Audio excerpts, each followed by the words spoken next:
Hello travellers, நீங்கள் திருச்செந்தூர் வர்றீங்க அப்படின்னா இந்த வீடியோவை தயவு செய்து மிஸ் பண்ணிடாதீங்க. ஏன்னு கேட்டிங்க அப்படின்னா கும்பாபிஷேகத்துக்கு அப்புறமேட்டு நிறையா மாற்றங்கள் வந்திருக்கு.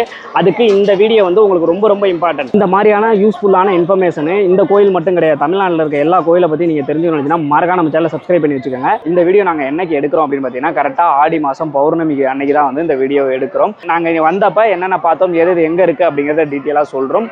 ஃபியூச்சரில் வந்துட்டு இது மாறுறதுக்கான வாய்ப்புகள் இருக்குது, ஆனால் சில இடங்கள் கண்டிப்பாக மாறாது. நீங்கள் திருச்செந்தூர் எப்படி வரலாம் அப்படின்னு பார்த்தீங்கன்னா 3 விதமாக வரலாம். ஒன்று வந்து பார்த்தீங்க அப்படின்னா ட்ரெயின், இன்னொன்று வந்து பார்த்தீங்கன்னா பஸ்ஸு, அடுத்தது கார். இது 3லையுமே வரலாம். நீங்கள் ட்ரெயினில் வர்றீங்க அப்படிங்கிறப்ப ரயில்வே ஸ்டேஷன்லேருந்து நீங்கள் நடந்து வர்ற டிஸ்டன்ஸ் தான், நீங்கள் நடந்து வரலாம், இல்லைனா ஆட்டோலையும் வரலாம். அடுத்தது நீங்கள் பஸ்ஸில் வர்றீங்க அப்படின்னா கோயிலுக்கிட்ட போகிற பஸ்ஸில் ஏறினீங்க அப்படின்னா அவங்கள்ட்ட கேட்டுக்கிட்டே ஏறுங்க. கோயிலுக்கு அதாவது கோயில் வாசலுக்கு முன்னாடி வந்துட்டு ஒரு பஸ் ஸ்டாண்ட் இருக்குது, பெரிய பஸ் ஸ்டாண்டு. அங்கே நிப்பாட்டுறீங்களா இல்லை கோயில் பக்கத்தில் போகுமா அப்படிங்கிற மாதிரி கேட்டுக்கோங்க.